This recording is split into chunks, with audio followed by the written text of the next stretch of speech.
Vatsy pitahiana ho anao. Ny vatsy pitahiana ho antsika indray amin'ity andro maraina ity dia arak'izay voasoratra ao amin'ny Ezekiela. Ezekiela 4:9, ny andininy 5:30 ka hatramin'ny 4:30.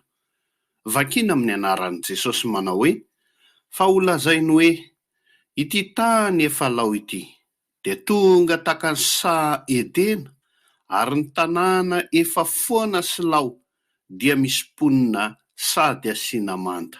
Ka dia ho fantatry ny jetilisa sisa manodidina anareo fa izao Jehovah no manorina indray ny efa rava sy mamboly izay efa foana. Izao Jehovah no ny teny sady hatateraka izany. Amen. Nivavaka isika. Jehovah ray malala, rainay tsara indrindra, tsara sady mpanao ny tsara.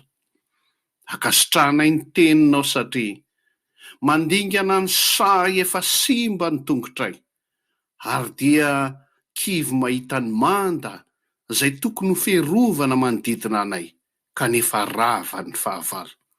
Fa ankehitriny Jehovah tompony maro, tsy mangataka aminay intsony ianao, ny mba hanorena anay izay simba, na hanamboaranay sy hanangananay izay efa rava, fa ianao mihitsy no miteny amin'ity maraina ity ho an'ny rehetrarehetra izay miombona anatin'izao vavaka izao ka mandray ny teninao hoe: za Jehovah no ny teny sady hanatanteraka izany.